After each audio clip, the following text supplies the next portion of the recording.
Okay, everyone, you remember this one?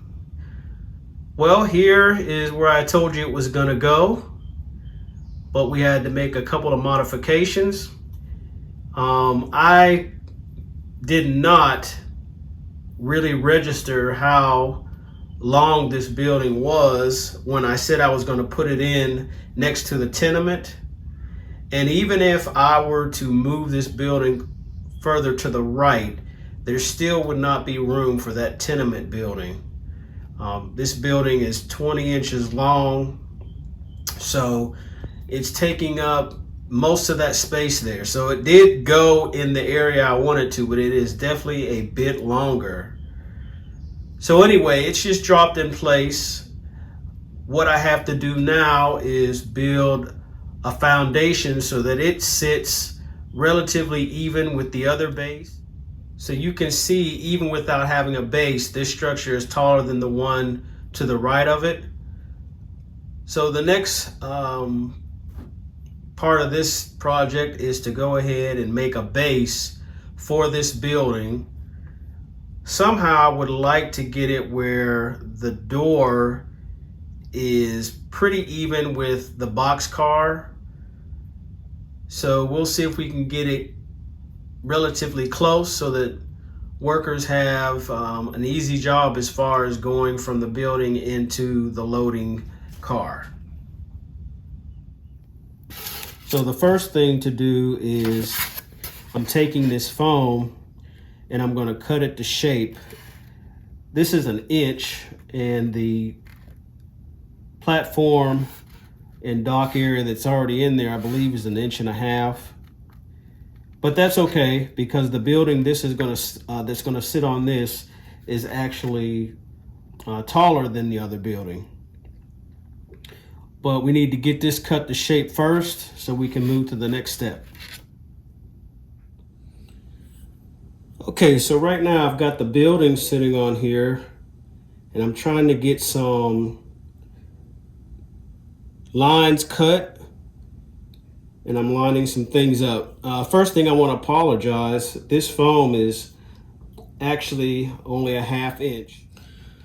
Okay, so this is going to be a pretty tight fit, but I do want a bit of a lip, of course, for the dock.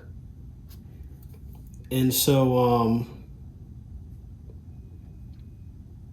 what I'll do is I'll cut or trace it first. All this will be cut off. And this is the front of the building. And then you can't see it, but on the far right of the building is going to be a small lip as well. Got to make sure this fragile thing doesn't move around. So I've traced it, and now I've got to cut this off because I don't want this here at all. And then somehow I've got to trim so that this fits flush with the door here. All right, so what I ended up doing is changed up a bit. I'm actually making the base the same height as the base for the other building. So I had to double up on the foam. I didn't have any 1-inch thick foam, at least not this long. And then I had to cut this groove in for the building to set down so that the door is flush with the front here, which is the dock. And don't ask me how I got this groove in here. That was interesting. Be nice if there was a tool. I had thought about using the multi-tool, but I thought that maybe I would probably cut too deep. But I may have been able to actually make it, but I didn't use that. Just carefully cut it with the razor saw.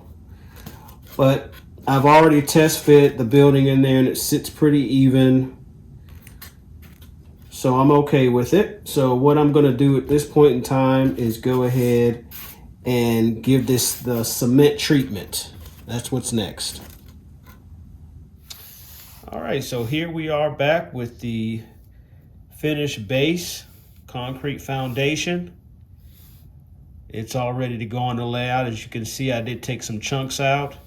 I didn't make those chunks deep enough to add rebar like I did on the other one, but it's enough to show that it definitely has some wear, maybe that the building is not quite as old. I don't know, but I could potentially add that later if I don't like the way it looks. But we're gonna go put this on the layout and set the structure on it. I don't know why I keep saying we. I am going to set it on the layout. Okay, here we got the building on the foundation. As you see, it sits nice and level and snug. I've also secured the concrete foundation down. I don't know if you can see in this particular view and distance from the actual model, but between the model on the right and the foundation on the left, there's a slight, just a very, very slight gap, and it's not quite as even, but that's okay. Just trying to figure out what I want to do in between the two buildings. I could leave it like that and maybe just put some junk in there. I'm not quite sure yet, but I think it's an opportunity screaming character. I just got to figure out exactly what that's going to be. So that's what's up next. Okay, so I stuck this little structure in there. It's a boiler house of some sort.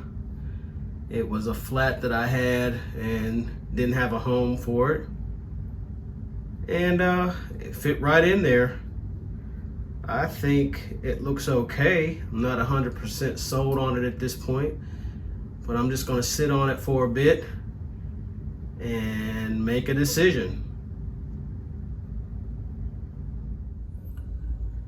Okay, so as you can see, the building is out and it's been replaced with a block of concrete.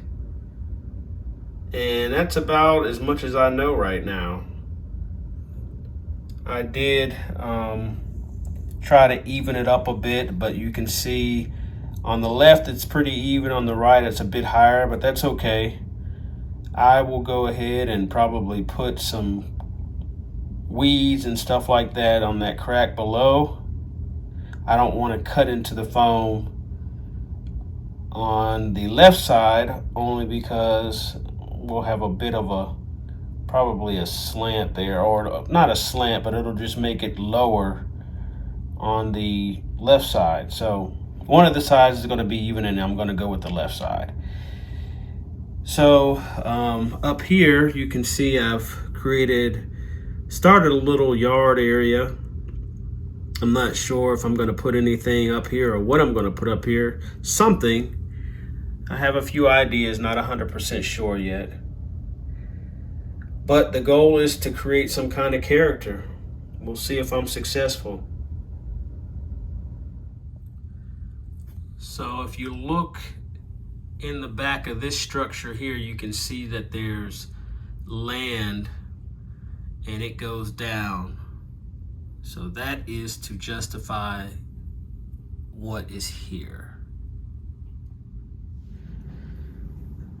All right, guys and gals, this is what I've done with this area. The first thing I did is added the lip on the top of the insert, on the top of the concrete. And then I decided, after a couple of tries, what type of fence to use. I decided to go with the chain link, just because I wanted people to be able to see in between the two buildings, even though at this point there's nothing there except the piping. I did put some piping coming from each building, and put a little growth on the fence, because this is a factory that's quite a bit old. And as you can see, I did weather it up a bit. The concrete to look older. Growth is growing down, vines, and of course to cover up that gap on the bottom, I also put some weeds and growth there. And to top it off, I put this drainage pipe right in the center. So in using your imagination, maybe that's where the piping leads to on the side of those buildings. So this is the character that I'm speaking of. It would have been cool just to plop a building in there, especially one that I have that's not in use right now. But I just wanted to do something back there, a little bit of creativity. And once again, in front of this whole section, this is right, what you're looking at now is kind of like the back of the layout. So there's going to be a smaller town in front of all that, but when you're taking photographs and those types of things and videos, it's nice to see depth, and it's nice to see dimension, and it's nice to see something in the back that looks like some time has been put into it. That actually makes the foreground look even better and more convincing. So at this point, I've got one more thing that I need to do to seal the deal on this particular update, and we'll come back and close it out. Okay, everybody, so the little added touch was the lights that I told you about that replaced the dummy lights that came with the kit. These are actually HO scale, and it's just enough to light up the level sign, or the level word on the sign. And I'm good with that. If I would have actually used the O scale lights, they would have come out a bit much, and I thought they're just a little too big for my taste, but they probably would have lit the entire sign. But it gives the idea, and a lot of effort put into the background building in this area, but I think it's gonna be a nice backdrop for what's gonna be in front. And I think at this point I can go ahead and actually start planning the little town that's going to go in this area. But I think that's going to do it for this update.